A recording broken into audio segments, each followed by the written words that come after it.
Introduction. Have you ever crammed for a test?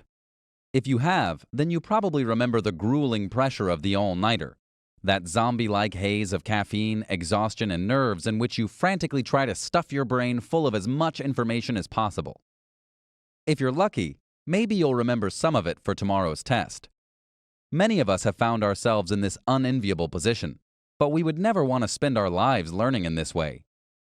But unfortunately, if you've never been taught the best way to learn, your entire educational experience will feel like cramming.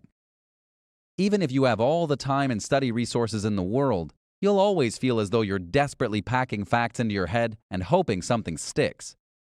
That's no way to live. But if that's all you know, it's no surprise that many people come to hate learning and try to avoid it as much as possible. And that's why the author wrote this book, to remind everyone that learning can be a pleasure instead of a chore. In fact, with the right tips, you can not only enjoy learning, you can become an expert on any subject. So, over the course of this summary, we'll explore the author's top tips to help you maximize your learning potential. Chapter 1. Understand your learning style. Everybody is different. We know that to be a fact. We know that some people are naturally outgoing while others are more shy. We know that people have different talents, skill sets, and abilities. But did you know that people also have different learning styles? That's right, there's no such thing as a one-size-fits-all approach to learning.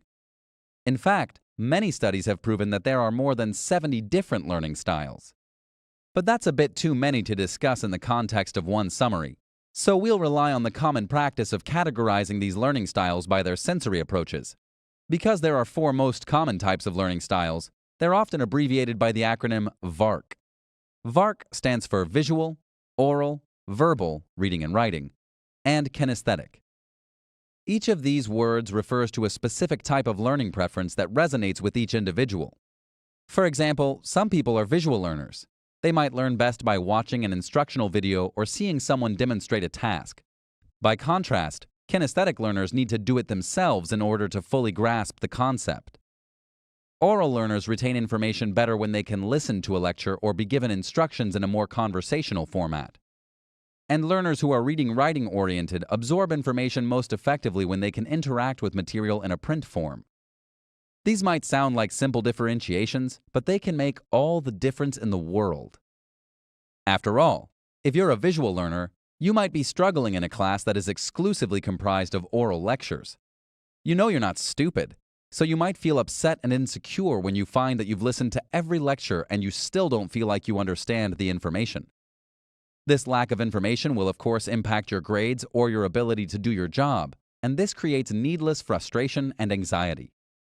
So if you want to life hack your way out of one of the most common learning traps, you can start by identifying your learning style.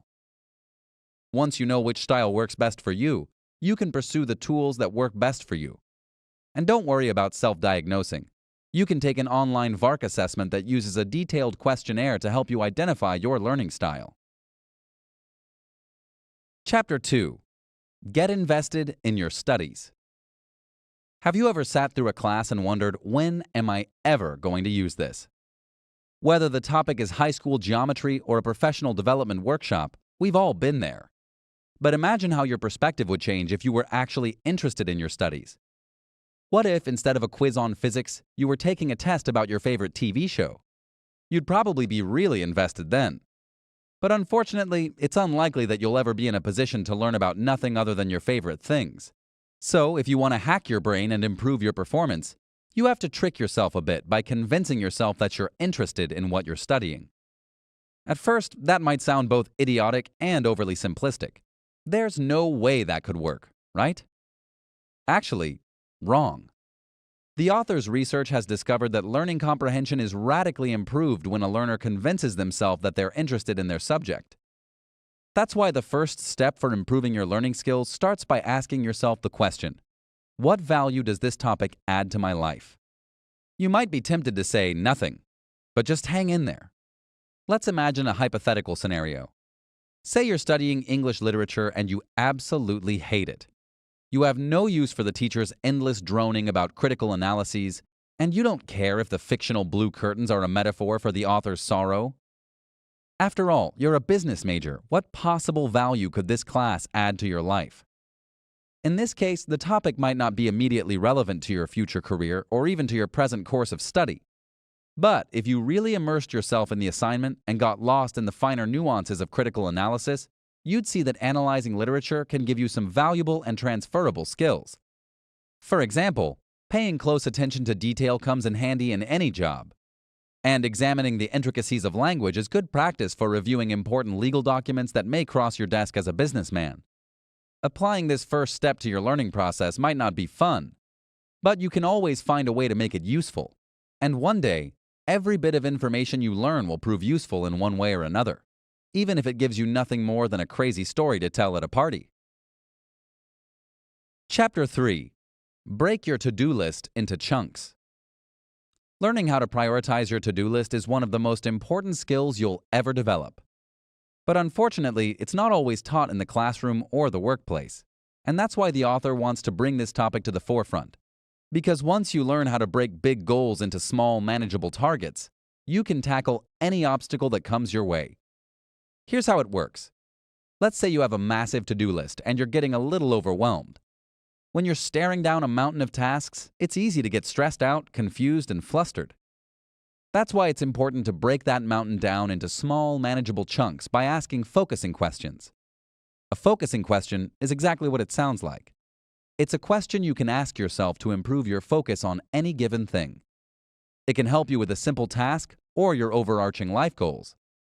So whether you're trying to organize your craft room or figure out the trajectory of your career, you can always ask yourself this question.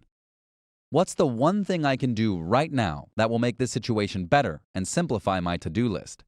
If you're trying to look at the big picture and decide things like what college to attend, what major to pursue, or what job you should take, this question can help you.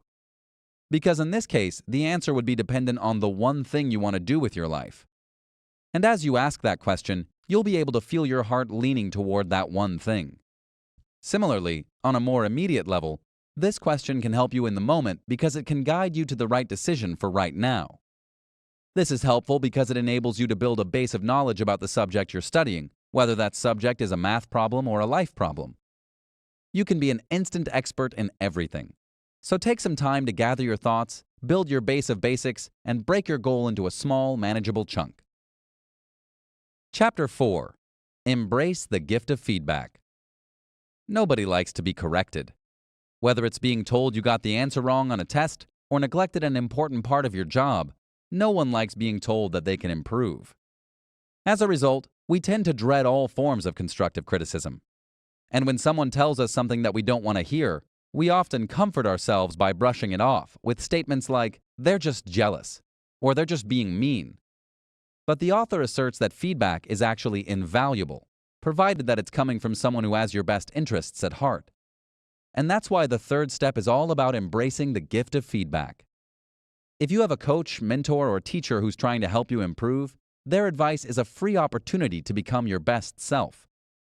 So open yourself up to the possibility that you might not be aware of the areas in which you need to improve. Acknowledge that someone else might have some helpful insights, and then take advantage of their advice. Once you've identified the areas in which you can improve, take this as a personal challenge to beat your own personal best. If you use this method to help you learn and grow, you'll find that your confidence and your performance will increase exponentially. And best of all, this method can help you whether you're studying for a test or improving your professional skills. Chapter 5. Visualize. The author observes that whether you're a visual learner or not, visualizing your goals or the information you need to know can be a huge help. That's because visualization allows us to tap into our spatial memory. Although we frequently take it for granted, our spatial memory is actually more important than we think. In fact, we would quite literally be lost without it. If we didn't have our spatial memory, we would struggle to remember the basic navigational principles that help us stay on top of our daily lives. For example, imagine what your life would be like if, instead of forgetting the name of the person you just met, you regularly forgot how to get home from work. Sure, we could always plug our address into the Maps app, but how scary would it be if you often felt lost on your way to and from familiar places? What if you lacked the ability to remember where you'd been before? All of these freaky options would be on the table without our spatial memory, So if we had to choose what we're more likely to forget, it's probably easier to struggle with little things like names and dates. So that's why our spatial memory is an awesome and essential part of our lives. But the good news is that our relationship with spatial memory doesn't have to be an either-or situation. In fact, we can train our spatial memory to help with our overall recall. All you have to do is create a mental information superhighway. Put simply, this life hack involves associating information you need to remember with a route you've often traveled before. Here's how it works. For example, let's imagine you're trying to memorize some facts about Bleak House by Charles Dickens for a test. But unfortunately, the story is a little long and, well, bleak. With over 1,000 pages of verbose and antiquated language, how can you ever commit it all to memory?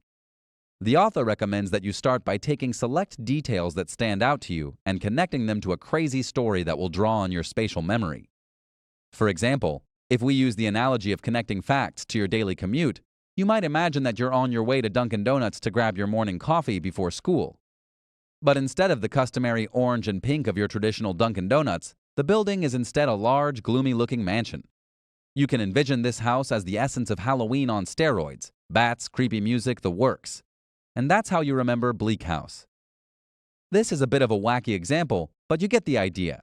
Whatever you're trying to remember, the point is to tap into your spatial memory. Because your spatial memory automatically registers locations that are significant to you and helps you remember them, associating information with a familiar physical place can hack your spatial memory and help you to remember other types of information as well. The key is simply to make that information wacky enough for it to stand out to you. And the best part is that you can apply this same principle to help you remember anything from someone's name to where you parked. And once you put this principle into action, you'll discover that you can actually remember anything.